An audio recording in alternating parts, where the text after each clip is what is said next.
إن الحمد لله نحمده ونستعينه من يهده الله فلا مضل له ومن يضلل فلا هادي له أشهد أن لا إله إلا الله وحده لا شريك له وأشهد أن محمدا عبده ورسوله أما بعد فقد قال الله تعالى في القرآن العظيم أعوذ بالله من الشيطان الرجيم ولكل وجهة هو مولها فاستبقوا الخيرات قال النبي صلى الله عليه وسلم بادروا بالأعمال فتنا كقطع الليل مظلما.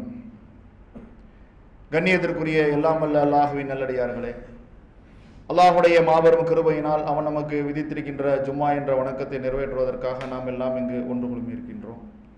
இந்த வேளையில் அகில உலகங்களையும் படைத்து காத்து கொண்டிருக்கக்கூடிய ஏக இறைவனை போற்றி புகழ்ந்தவனாகவும் அவனுடைய அன்பும் அருளும் வற்றா பெருங்கருணையும் எம்பெருமானார் நபிகள் நாயகம் ஸல்லல்லாஹு அலைஹி வஸல்லம் அவர்கள் மீதும் அவர்களின் குடும்பத்தார் மீதும் அவர்கள் வழிநடந்த உத்தம சத்திய சஹாபாக்கள் மீதும் இங்கு அமர்ந்திருக்கக்கூடிய நாம் ஒவ்வொருவர் மீதும் என்றென்றும் நின்று நிகழட்டுமாக என்று பிரார்த்தித்தவனாக எனது இந்த ஜும்மா உரையை ஆரம்பம் செய்கின்றேன். கண்ணியத்திற்குரிய எல்லாம் வல்ல அல்லாஹுவின் நல்லடியார்களே,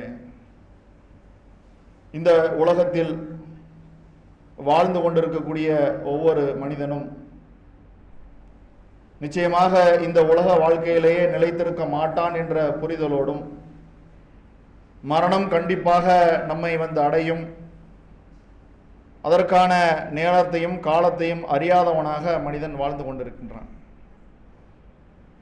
அப்படி வாழ்ந்தாலும் கூட காலத்தினுடைய அவசியத்தை, அதனுடைய தேவையை மனிதன் அதிகமாகவே உணர்ந்திருக்கின்றான். நம்முடைய வாழ்க்கையில் நேரங்களை மிச்சம் பிடிப்பதற்காக ஏராளமான செயல்களை நாம் செய்கின்றோம், திட்டமிடுகின்றோம். இந்த மனிதனுடைய கண்டுபிடிப்புகள் கூட மனிதன் செலவழிக்கக்கூடிய அந்த நேரத்தை குறைக்கக்கூடியதாகத்தான் நமக்கு இருக்கின்றது. ஒரு இடத்திலிருந்து இன்னொரு இடத்திற்கு பயணப்பட்டு செல்ல வேண்டும் என்று சொன்னால் ஆரம்ப காலகட்டத்தில் நடந்தே சென்றார்கள். அதற்கு பின்னால் வாகனம் என்ற ஒன்றை கண்டுபிடித்து அந்த வாகனத்தினுடைய வேகத்தை எவ்வளவு தூரத்திற்கு அதிகப்படுத்த முடியுமோ அதிகப்படுத்தி அதன் மூலமாக நேரத்தை நாம் மிச்சப்படுத்துகின்றோம். நாம் ஒரு இடத்திற்கு பயணம் செல்வதாக இருந்தாலும் கூட நமக்கு நேரம் இல்லை அப்படின்ற ஒரு சிந்தனை இருக்குமே ஆனால், ஒரு நிலை இருக்குமே ஆனால், ரொம்ப சீக்கிரமாக போயிட்டு வர்றது எது? பஸ்ஸை சூஸ் பண்ணோம்னா பஸ்ஸில் எது வேகமாக போவோம், ட்ரெயினை சூஸ் பண்ணோம்னா எது ரொம்ப சீக்கிரமாக நம்மை கொண்டு போய் நம்முடைய இலக்குக்கு நம்மை கொண்டு போய் சேர்க்கும், விமானமாக இருந்தால் அதிலும் கூட எல்லாத்தையும் விட விமானம் ரொம்ப வேகமாக போகுது, அதில் பெஸ்ட்டு எது அப்படின்னு நாம் பார்த்து அதில் நாம் பயணம் செய்யக்கூடியவர்களாக நாம் இருந்து கொண்டு இருக்கின்றோம். அதே மாதிரி நம்முடைய பிரயாணம் சாலை வழியாக இருக்குமே ஆனால் அதில் பெஸ்ட் ரூட் எது அப்படின்றதெல்லாம் இன்னைக்கு நவீன கண்டுபிடிப்புகள் மூலமாக நெடுஞ்சாலைகளை பயன்படுத்துவது, அதற்கான அப்ளிகேஷன் கூகுள் மேப்பில் போட்டு ஷார்ட்டாக போகிறது எப்படி, டோல் இல்லாமல் போகிறது எப்படி அப்படின்னு பல விஷயங்கள் எல்லாம் நமக்கு தருது. இதெல்லாம் நம்மளுக்கு வந்து நேரத்தையும் காலத்தையும் மிச்சப்படுத்தி தருவதற்காகத்தான் பயன்படுத்தப்படுகின்றது. வீட்டுக்குள்ளே வந்தோம்னா வீட்டில் நாம் இன்னைக்கு பயன்படுத்திட்டு இருக்கக்கூடிய பொருட்கள் அனைத்துமே நம்முடைய நேரங்களை எல்லாம் மிச்சப்படுத்துகின்றது. ஒரு உணவுக்கான ஒரு இட்லி தோசைக்கு மாவு ரெடி பண்ணணும்னா உட்காந்து ஆட்டுக்கல்ல மாங்குன்னு ஆட்டின காலமெல்லாம் மலையேறி போய் இன்னைக்கு வீட்டில் கிரைண்டர் மூலயமா வந்துருச்சு. இப்போ அதில் நவீனமாக எப்படி வந்துருச்சுன்னு சொன்னால் அரிசியை போட்டால் மாவாக வர்ற மாதிரி வந்துருச்சு. நாம் என்ன செய்கிறோம், இதையும் நேரத்தை மிச்சப்படுத்துறதுக்கு என்ன செய்வோம், 40 ரூபா கொடுத்து 1 கிலோ மாவு வாங்கிட்டு வந்துடும் ஈஸி அப்படின்னு நம்ம நேரத்தை மிச்சப்படுத்துகிறோம். பொருட்களை வாங்குவதாக இருந்தால் இங்கேருந்து ஒவ்வொரு பகுதிகளுக்கும் புரஷவாக்கம், டி நகர் அப்படின்னு பயணப்பட்டு பர்ச்சேஸ் பண்ணிட்டு வந்தோம். அப்போ என்ன ஆச்சு, அதுக்கப்புறம் நம்ம பகுதியில் எல்லாம் கிடைக்கிற மாதிரியான ஒரு சூழல் வந்துருச்சு. சரி, எதுக்கு அவ்வளோ தூரம் போகணும், இங்கே வாங்கிட்டு போயிடுவோம். இன்றைக்கி என்ன நிலைமை, எதுக்கு வீட்டிலேருந்து வெளியே இறங்கணும், ஆன்லைனில் ஆர்டர் போட்டு வீட்டுக்கே வரவழைச்சிரும் அப்படின்னு சொல்லி இன்றைக்கி நாம் நேரத்தை அவ்வளோ மிச்சம் பண்ணுறோம். எவ்வளோ தூரத்துக்கு இதில் ரொம்ப ரொம்ப முனைப்பாக இருக்கிறோம் அப்படின்னு சொன்னால், நம்ம ட்ராவல் பண்ணுறோம்ல, டூ வீலர் தான் நிறைய நம்ம ட்ராவல் பண்ணுறோம். டூ வீலரில் ட்ராவல் பண்ணும்போது நாம் வண்டி ஓட்டிகிட்டு இருக்கும்போதே நமக்கெல்லாம் நம்ம அக்கம் பக்கத்தில் ஓட்டிகிட்டு வர்றவங்கலாம் பார்த்தா நமக்கு தெரியும், ஏன்டா இவ்வளோ அவசரமாக எங்கடா போக போகிறீங்க, அவ்வளோ வேகமாக சிக்னல் விழுவதற்கு முன்னால் அல்லது சிக்னல் வந்து ரெட்டில் இருந்தாலும் கொஞ்சம் எதிர் திசையில் வரக்கூடிய வண்டி வாகனங்கள் கம்மியாக இருக்குன்னா டக்குன்னு வேகமாக போய் எதையோ ஒரு விஷயத்தை சாதிக்கிற மாதிரியான நிலையில் அந்த நேரங்களை எல்லாம் மிச்சப்பிடிக்கக்கூடிய ஒரு வாழ்க்கையை நம்முடைய எல்லா நேரங்களும் வருது. நம்மளுடைய அந்த நேரத்தை மிச்சப்படுத்தணுன்றதுக்காகவா அல்லது நம்மளை சோம்பேறி ஆக்கணுன்றதுக்காகவா அந்த கண்டுபிடிப்புகள்லாம் கண்டுபிடிக்கப்படுதா அப்படின்ற ஒரு சந்தேகம் நமக்கு வருது. இன்னைக்கு ஃபேனில் கூட ரிமோட் வந்துருச்சு.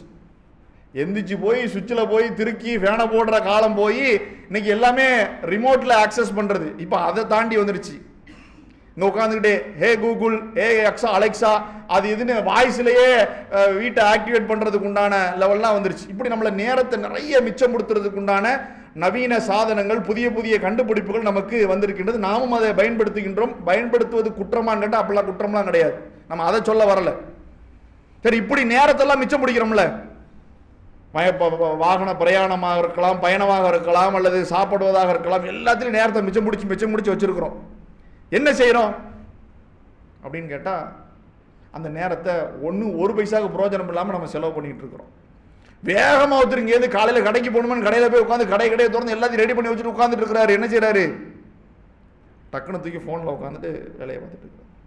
வீட்டில் பெண்கள் அவசரமாக சமையலை முடிச்சு பிள்ளைகளையும் கணவன்மாரையும் வேலைக்கு ஸ்கூலுக்கு அனுப்பிட்டு அவங்க செய்யக்கூடிய வேலை, இந்த மிச்சம் பிடிச்ச நேரத்தில் என்ன செய்கிறாங்கன்னா யூடியூப் பார்க்குறது, ரீல்ஸ் பார்க்குறது, உட்காந்து வாட்ஸ்அப்பில் நண்பர்களோடு அரட்டை அடிக்கிறது, இது போன்ற காரியங்களை நிறைய ஈடுபடும். இதில் விதிவிலக்கெல்லாம் யாருமே இல்லைன்ற அளவுக்கு. யார் தெரியுமா விதிவிலக்கா வருவா? பட்டன் ஃபோன் வச்சுருக்கிறாங்கல்ல, அவங்க வேணால் இதில் விதிவிலக்கு பெறுவாங்க. வண்டி ஓட்ட தெரியல பாய் அப்படின்னு சொல்கிறாங்கல்ல, எங்கே போனாலும் நான் பஸ்ஸில் தான் போயிட்டு பஸ்ஸில் தான் வர்றேன், மெட்ரோவில் தான் போயிட்டு மெட்ரோவில் தான் வர்றேன் இப்படின்னு சொல்கிறாங்கல்ல, இவர்கள் வேண்டுமானால் விதிவிலக்கு பெறலாம். ஆனால் இந்த நவீனமாக காலங்களை விரயம் செய்வதில் தான் அவர்கள் விதிவிலக்கு அடைவார்களே தவிர காலங்களை விரயம் செய்வதில் அவங்க இருப்பாங்கன்னு கேட்டால் கண்டிப்பாக இருப்பாங்க. நண்பர்களோடு சேர்ந்து டீ கடையில் உட்காந்து பேசுறது, அங்கே உட்காந்து பேசுறது, இங்கே உட்காந்து பேசுறதுன்ற மாதிரியான நிலைகளில் நிறைய நேரங்களை வந்து நாம் மிச்சப்படுத்தி அதை வீணாக விரயம் பண்ணிக்கிட்டே இருக்கும். நாளை மறுமை நாளில் விரயம் செய்யக்கூடியவர்கள் எங்கே இருப்பார்கள் என்பதை பற்றி அல்லாஹ் ரப்பல் ஆலமீன் தன்னுடைய திருமறையில் சொல்லும் பொழுது அவங்க நரகத்தில் இருப்பாங்களாம். நரகத்தில் இருக்கக்கூடிய நேரத்தில் சொர்க்கவாதிகள் அவங்கள கூப்பிட்டு கேட்பாங்களாம், மா சலக்கக்கும் ஃபீ சக்கர், இந்த சக்கர்ன்ற நரகத்தில் உங்களை கொண்டு வந்து சேர்த்தது எதுப்பா? எல்லாம் ஒன்றா தான் வாழ்ந்தோம், ஒன்றா தான் வளர்ந்தோம், என்ன தான் போனோம், எல்லாம் போனோமே, ஆனால் நான் அங்கே இருக்கிறேன், நீ இங்கே இருக்கிறீ, நீ என்னப்பா செஞ்ச அப்படின்னு கேட்டால் காலு அவங்க சொல்லுவாங்க, லம் நக்கு மினல் முசல்லீன், நாங்கள் தொழுகையாளியாக இல்லை. வலம் நக்கு நுத்தழிமுல் மிஸ்கீன், நாங்கள் ஏழைகளுக்கு உணவளிக்கக்கூடியவர்களாக இல்லை. உன்னா நகூது மால் காயிதீன், வீணான காரியங்களில் ஈடுபட்டு எங்களுடைய நேரங்களை எல்லாம் நாங்கள் வீணாக்கி கொண்டிருந்தோம். அதனால் தான் நாங்கள் இன்னைக்கு சக்கர் என்ற இந்த வேதனை நிறைந்த தங்குமிடத்தில் எங்களுடைய வேதனைகளை நாங்கள் சுவைத்துக் கொண்டிருக்கிறோம் என்று அவர்கள் பதில் சொல்வார்கள் என்று அல்லாஹ் சொல்லி காட்டுகின்றார். நேரம் காலம் அதுக்கு நிறைய பொன்மொழிகளை சொல்ல சொன்னா நிறைய நமக்கு காலம் பொன் போன்றது, காலம் கண் போன்றது, அது இதுன்னு நிறைய பேசுறோம். அப்படி காலம் கண் போன்றது பொன் போன்றது, அந்த காலத்தை நாம எப்படி பயன்படுத்துறோம்னு கேட்டா பிரயோஜனமாக பயனுள்ளதாக நாம் பயன்படுத்துகின்றோமா என்பதை எல்லாம் நாம ஒவ்வொருவரும் சிந்தித்து பார்க்க கடமைப்பட்டிருக்கின்றோம். நம்முடைய நேரங்களையும் காலத்தையும் மிச்சப்படுத்தி நாம விரையக்கூடிய அந்த இலக்கு எதுவாக இருக்க வேண்டும் என்று சொன்னால் அது நம்மளுக்கு பயன் தரக்கூடிய ஒரு இலக்காகத்தான் இருக்க வேண்டும். நாம் செலவு செய்யக்கூடிய நேரத்தை நாம் மிச்சப்படுத்திய அந்த நேரத்தை தூங்கணும்னு ஒருத்தர் மிச்சப்படுத்தி எல்லா வேலையும் சீக்கிரமா முடிச்சுட்டு போனா கூட டக்குன்னு போய் தூங்க மாட்டிருக்கிறாரு. இன்னைக்கு மருத்துவர்கள்லாம் சொல்றாங்க, தூங்குறதுக்கு குறைந்தபட்சம் 1 மணி நேரத்திற்கு முன்னதாவது நீங்க உங்களுடைய போனை நீங்க ஆஃப் பண்ணிருங்க, உங்க தலைக்கு அருகாமல் அதை வைக்காதீங்க. நாம எப்படி இருக்கிறோம்? பல பேருக்கு பார்த்துக்கிட்டு இருக்கும் போதே தூங்கினாதான் தூக்கமே வருது. அதை எடுத்து வச்சுட்டு உருண்டுட்டு பிறண்டுட்டு வர்றான். அதை தூக்கி அப்படியே ஃபேஸ்புக்கையோ இன்ஸ்டாவையோ எதையோ ஒன்று அப்படி பார்த்துக்கிட்டே இருக்கும்போது அப்படியே கண்ணு சூக்கி அதை அப்படியே கீழே விழுந்து கழுத்துக்கிட்ட காலுக்கிட்ட மேலுக்கிட்ட பக்கத்தில் கிடக்கும், நம்ம பாட்டில் தூங்குவோம். நேரம் என்ன? 11 மணிக்கு தூங்க வேண்டிய ஆள் 10 மணிக்கு தூங்க வேண்டிய ஆள் 11, 12, 1 தாண்டி போய்கிட்டு இருக்குது.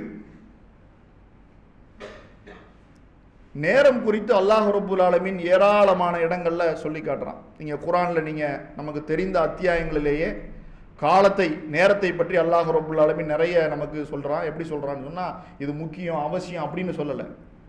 அல்லாஹ் ரப்புல் ஆலமீனுடைய ஒரு ஸ்டைல் வந்து என்னன்னா, சில பொருட்கள் மீது சில படைப்புகள் மீது அல்லாஹ் சத்தியம் செய்வான். அந்த சத்தியம் செய்யக்கூடிய லிஸ்ட்டை நீங்க எடுத்து பார்த்தீங்கன்னு சொன்னா காலங்களை அடக்கிய நேரங்களை குறித்து அல்லாஹ் ரப்புல் ஆலமீன் சத்தியம் செய்கின்றான். ஒல் லைல் ஒல் ஃபஜர் ஒஷம்ஸ், சூரியன் சந்திரனும் அல்லாஹ் எதுக்காக படைச்சிருக்கான காலத்தை காட்டுறதுக்கு தான் படைச்சிருக்கிறான்றான்.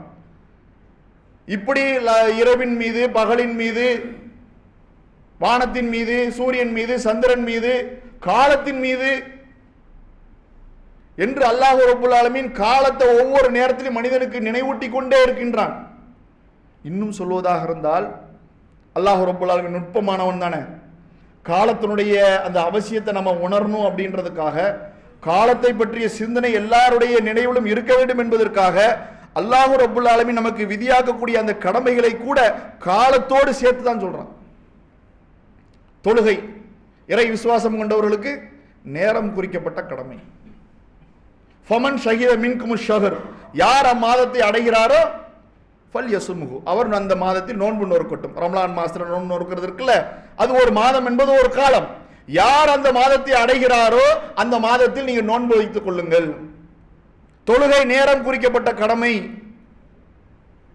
அந்த தொழுகைக்குள்ள ஒவ்வொரு விஷயத்தையும் நோன்புக்குள்ள ஒவ்வொரு விஷயத்தையும் எடுத்து பார்த்தாலும் அதுலேயும் நேரம் ரொம்ப பிரிசியஸாக சொல்லப்பட்ட செய்திகள்லாம் இருக்குது. சஹர் நேரத்தை தாமதப்படுத்துங்க, கடைசி வரைக்கும் பாங்கு சொல்ற வரைக்கும் நீங்க சஹரை உண்ணுங்க. அந்த சஹரை உண்ணக்கூடிய அந்த தருணத்தில் நம்முடைய சிந்தனைகள்லாம் எப்படி இருக்கும்னு சொன்னா, இன்னும் 1 நிமிஷம் இருக்கு, 30 செகண்ட் இருக்கு, 10 செகண்ட் இருக்கு.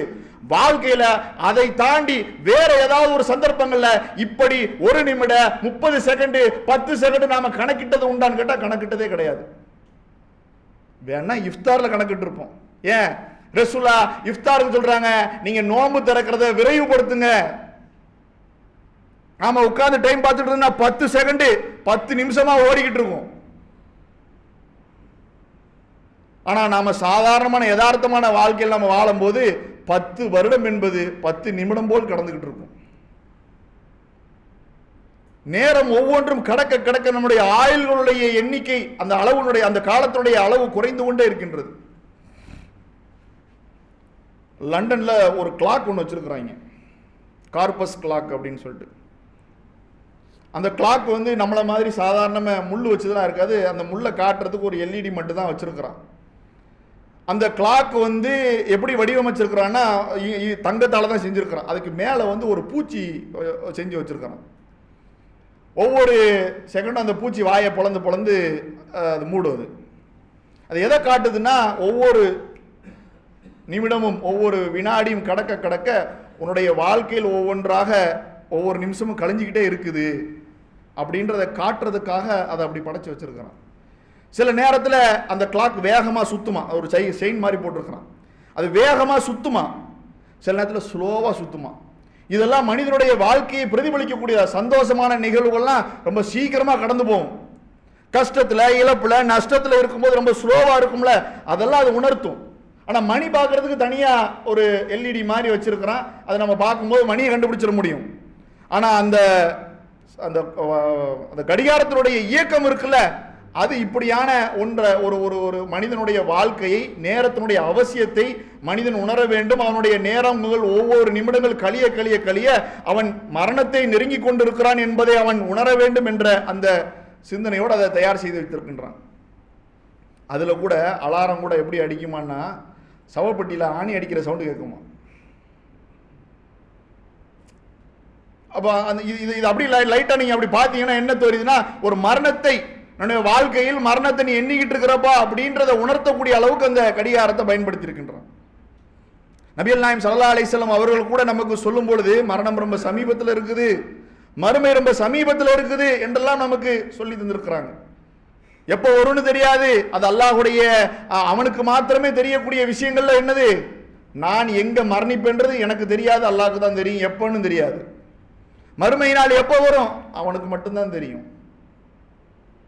ஆனா ரசூலா சொல்லும்போது ரொம்ப சீக்கிரமா இருக்குது அப்படின்னு ரசூலா சொல்றாங்க. ரசூலுல்லாஹ் சொல்லி 1400 ஆண்டுகள் கழிந்து விட்டது. நம்ம இன்னைக்கு நாம எண்ணக்கூடிய இந்த நாட்களுடைய அளவை வைத்து பார்க்கும் பொழுது 1400 1500 ஆண்டுகள் ஆகிவிட்டதே, இன்னும் அந்த மறுமை நாள் வரவில்லையே என்ற ஒரு சந்தேகம், ஒரு கேள்வி நம்முடைய உள்ளத்துல வரலாம். ஆனா யதார்த்தமா நீங்க பாத்தீங்கன்னு சொன்னா, நாளை மறுமை நாள்ல அல்லாஹ் ரப்புல் ஆலமீன் கேட்பான் நம்மள்ட்ட. இந்த பூமியில வாழ்றோம்ல, 60 50 70 80 90 100 வரைக்கும் வாழ்ந்தவங்க எல்லார்ட்டையுமே நாளை மறுமை நாள்ல அங்க நிற்கும் போது அல்லாஹ் கேட்பான், கம்ல பிஸ்தும் ஃபில் அர்ல் அதத சினீன், நீங்க பூமியில எத்தனை வருஷம் வாழ்ந்தீங்க எனக்கு எண்ணி சொல்லுங்கப்பா, ஆண்டுகளை எண்ணி சொல்லுங்க அப்படின்னு அல்லாஹ் ரப்புல் ஆலமீன் கேட்பானா. அப்ப அவங்க சொல்லுவாங்கன்னா, லபிஸ்னா யௌமன் அவ் பாலி யௌமின், ஒரு நாளோ அல்லது 6 நாளோ தான் நாங்க வாழ்ந்திருப்போம் அப்படின்னு நம்ம சொல்லுவோமா? எது நாம வாழக்கூடிய 60 70 80 90 வருட வாழ்க்கையை நாம் எப்படி சொல்லுவோமா? ஒரு நாள் அல்லது 1/2 நாள் அப்படின்னு சொல்லுவோமா? நாம மட்டும் இல்ல, 950 ஆண்டு காலம் வாழ்ந்த நூஹ் நபி என்ன சொல்லுவாங்க? இதைத்தான் சொல்லுவாங்க.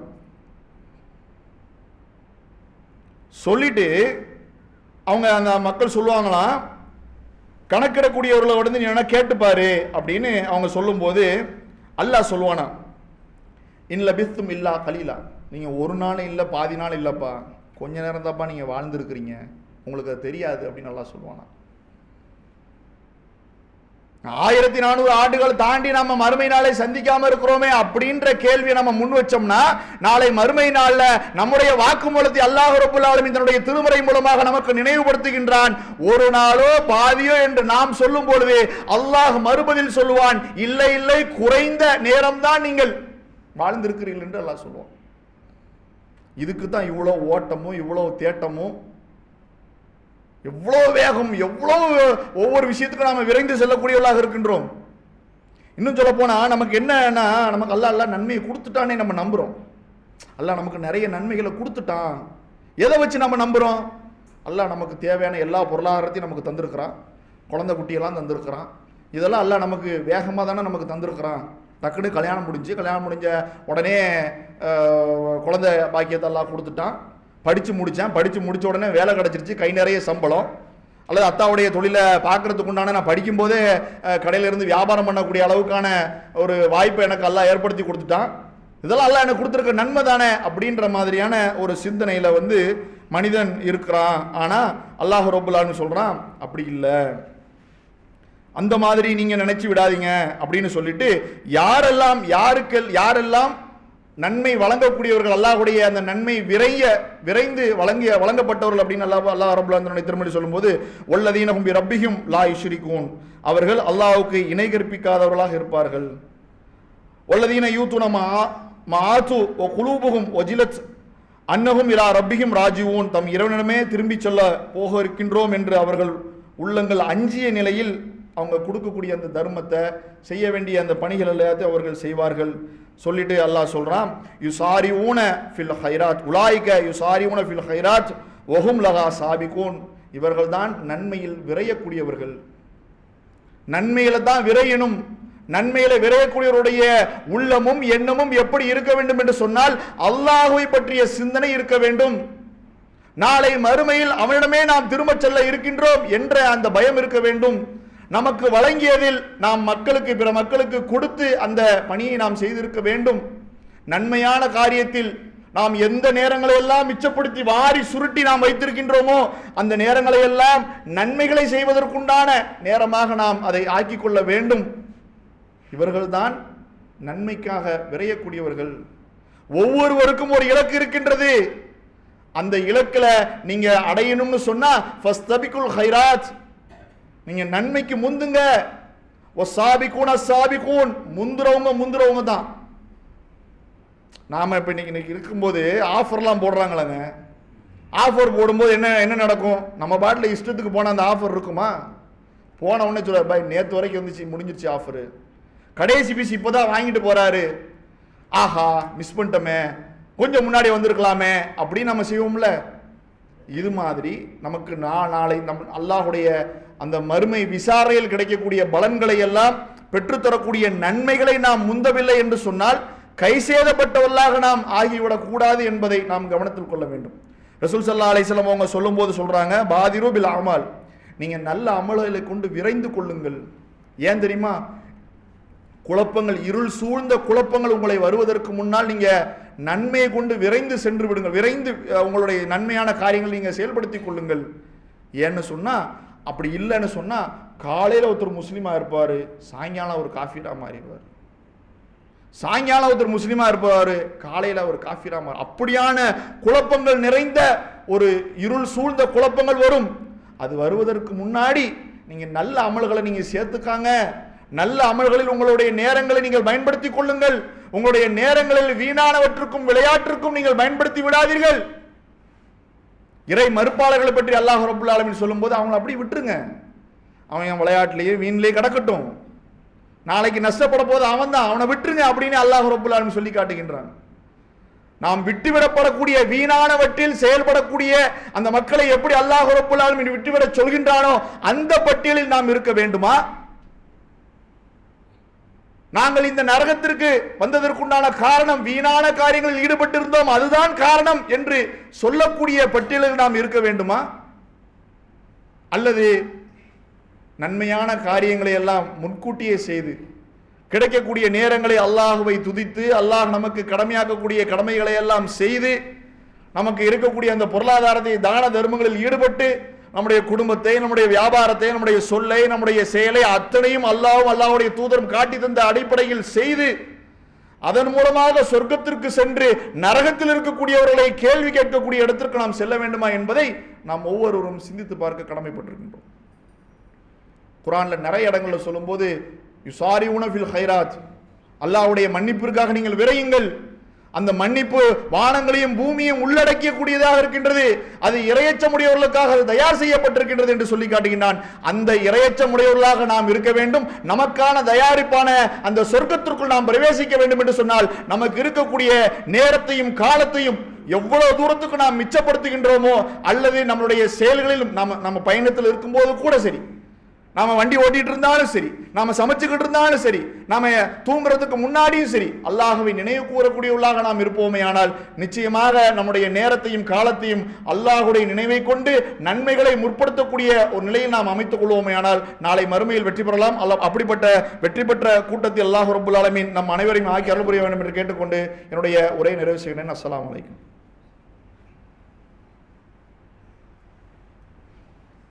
இன்னல் ஹம்துலில்லாஹ். கண்ணியத்திற்குரிய எல்லாம் அல்ல அல்லாஹுவின் நல்லடியார்களே, காலத்தினுடைய அவசியத்தை கருதி அதை சேமித்து இன்றைய காலகட்டத்தில் பல்வேறு விதமான அனாச்சாரமான வீணான காரியங்களில் ஈடுபட்டிருப்பதையும் அதை தவிர்த்து கொண்டு நல்ல காரியங்களில் நாம் நம்மை ஈடுபடுத்தி கொள்ள வேண்டும் என்பதையும் நாம் முதல் உரையில் நாம் பார்த்தோம். இன்னொரு பக்கம் இந்த காலத்தை வைத்து நாம் பார்க்கும் பொழுது காலத்தை திட்டக்கூடியவனாக மனிதன் இருக்கின்றான். நானே காலமாக இருக்கின்றேன் என்று அல்லாஹ் சொல்வதாக நபிகள் நாயகம் ஸல்லல்லாஹு அலைஹி வஸல்லம் சொல்றாங்க. காலத்தை திட்டுறதுன்னு சொன்னா சில நேரங்களில் நம்மளுடைய ஒரு யதார்த்தமான பேச்சுக்களில் கூட வந்துடும். நேரமே சரியில்லை அப்படின்ற மாதிரியான பேச்சுக்களும். நாம் இருக்கக்கூடிய இந்த மாதம் இருக்குல்ல, இந்த மாதம் என்பது சஃபர் மாதம். இந்த மாதத்தை குறித்து இஸ்லாமியர்கள் என்ன பார்வையில் வச்சிருக்கிறாங்க?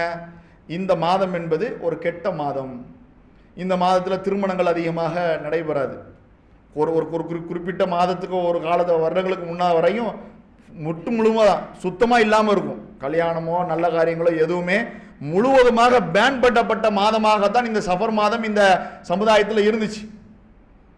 நம்முடைய பிரச்சாரங்கள், தௌஹீதுடைய எழுச்சிகள் இதெல்லாம் வந்ததுக்கு பின்னாடி தௌஹீத்வாதிகள் இந்த மாதங்களில் சர்வசாதாரணமாக ஏனைய மாதங்களில் எல்லா காரியங்களும் ஈடுபடுவது போல் இந்த மாதங்களும் ஈடுபட்டு கொண்டிருக்கிறார்கள். ஆனால் இன்னமும் கூட தமிழகத்தில் இந்த மாதத்தை பீடை மாதம் என்று அனுஷ்டிக்கக்கூடியவர்கள் இருக்கிறார்கள். இந்த மாதத்தினுடைய இறுதி புதன்கிழமை வீட்டில் இருக்கக்கூடாது, வீட்டில் சமைக்கக்கூடாதுன்னு சொல்லி வெளியே போகிறதும் குளிக்கிறதும் அங்கே சமைச்சு சாப்பிட்றதுமான நிறைய மார்க்கத்திற்கு முரணான, மார்க்கத்தில் சற்றும் கூட சம்பந்தமில்லாத காரியங்களை எல்லாம் செய்து கொண்டிருக்கிறார்கள். இது காலத்தை அவர்கள் தவறானதாக கெட்டதாக நினைத்து தான் அதை செய்து கொண்டிருக்கிறார்கள். இதற்கும் மார்க்கத்திற்கும் சம்பந்தம் இல்லை அப்படின்றத நாம் விளங்கி வச்சிருக்கிறோம்ல. நாம் செய்யக்கூடிய நல்ல காரியங்களில் இந்த நல்ல காரியத்தை நம்ம சேர்த்துக்கணும். எந்த நல்ல காரியத்தை சேர்த்துக்கணும் அப்படின்னா, நம்மை சுற்றி வாழக்கூடிய, நம் பகுதியில் இருக்கக்கூடிய, நம்முடைய ஊர்களில், நம்முடைய உறவுகளில் யாராவது ஒருவரிடத்தில், எந்த குடும்பத்திலாவது இப்படியான இந்த சஃபர் மாதம், பீடை மாதம், இது ஒடுக்கத்து புதன் என்பது இறுதி புதன் அப்படின்ற சிந்தனையில் இருப்பார்களேயானால், இதற்கென்று சில காரியங்களை மார்க்கத்தின் பெயரால் செய்வார்களேயானால் அதை அவர்களிடமிருந்து தடுக்கக்கூடிய ஒரு முயற்சியை நாம் செய்ய வேண்டும் என்பதையும் நாம நன்மை செய்யக்கூடிய அந்த பட்டியலில் இதையும் நாம் சேர்த்துக்கணும். இஸ்லாமிய சமுதாயத்தில் நன்மை செய்வதற்குண்டான வாய்ப்பை அவ்வளோ கொட்டி கிடக்குது. சஃபரை முடிகிறோம்ல, சஃபரை முடிஞ்சோடனே அடுத்த மாதம் என்ன அப்படின்னு சொன்னால் ரபியுல் அவ்வல். ரபியுல் அவ்வல் வந்துருச்சுன்னு சொன்னால் நம்முடைய பணி இன்னும் அதிகமாகும். ரபியுல் அவ்வல்ல என்ன நடக்குது? நபிகள் நாயகம் ஸல்லல்லாஹு அலைஹி வஸல்லம் அவர்கள் பிறந்தது ரபியுல் அவ்வல் தான், அவர்கள் பிறந்த தேதி பிறை 12 தான் என்று அந்த 12 நாட்களும் ஒவ்வொரு பள்ளிகளில் அவர்களை புகழ்கின்றோம் என்ற பெயரால் மௌலிது பாடல்களை ஓதுகிறார்கள். அதனுடைய இறுதியில் மீலாது விழாக்கள் கொண்டாடப்படுகின்றது. இங்கு இருக்கக்கூடிய ஒவ்வொருவரும் அது தவறு, அது மார்க்கத்தில் இல்லை என்பதெல்லாம் விளங்கி இருக்கிறோம். ரசூலுல்லாஹ்வை புகழ்றதா இருந்தா என்ன சொல்லணும் அப்படின்னு ரசூலுல்லாஹ் நமக்கு சொல்லி தந்திருக்கிறாங்கன்ற வரைக்கும் நாம தெரிஞ்சு வச்சிருக்கிறோம். மௌலிது அவர்களை புகழ்கின்றோம் என்ற பெயரால் அல்லாஹ்வுக்கு இணை வைக்கக்கூடிய வாசகங்களை மொழியக்கூடிய வரிகள் அதுல இருக்குது என்பதை நாம் விளங்கி வச்சிருக்கிறோம். நாம் சொல்லி இருக்கிறோமா? நம்மை சார்ந்தவரிடத்தில், நம்மை சுற்றி இருக்கக்கூடியவரிடத்தில் மௌலிது புனிதம்தான் என்று கருதக்கூடியவரிடத்தில், மீலாதுகள் கொண்டாடப்பட வேண்டும் தான் என்று நினைக்கக்கூடியவரிடத்தில் இது தவறு, மார்க்கத்திற்கும் இதற்கும் எந்த சம்பந்தமும் இல்லை. நபிகள் நாயகம் ஸல்லல்லாஹு அலைஹி வஸல்லம் அவருடைய பிறந்த நாளை அவர்கள் எந்த ஒரு ஆண்டும் அவர்கள் கொண்டாடியதில்லை. இறுதியாக அவர் மரணிக்கக்கூடிய தருவாயிலும் கூட என்னுடைய பிறந்த நாளை அது கொண்டாட்டமான நாளாக நீங்கள் ஆக்கிக் கொள்ளுங்கள் என்ற எந்த ஒரு செய்தியும் இல்லை. என்னை புகழ்வதாக இருந்தால் அப்துல்லான்னு சொல்லுங்க, ரசூல்லான்னு சொல்லுங்க, அப்படிதான் ரசூலா சொல்லி இருக்கிறாங்க. ரசூலாவை புகழ்றது என்ன? அவங்க சொன்னபடி செய்ப்பா, அது ரசூலாவை புகழ்ந்ததற்குண்டான அந்தஸ்தை தரும். அவங்க வழிகாட்டினபடி உன்னுடைய வாழ்க்கையை அமைச்சிக்க, அது ரசூலுல்லாஹ்வுக்கு ஒரு கண்ணியத்தை ஏற்படுத்தும். அதை விட்டு இது போன்ற வாசகங்களை, வரிகளை சொல்லிக்கொண்டு அறியாமையிலும் கூட நீ அதிலே அமர்ந்து விடாதே. ஏன்னா இன்னைக்கு தமிழ்லாம் அதை நீங்க டிரான்ஸ்லேட் பண்ணிடலாம்.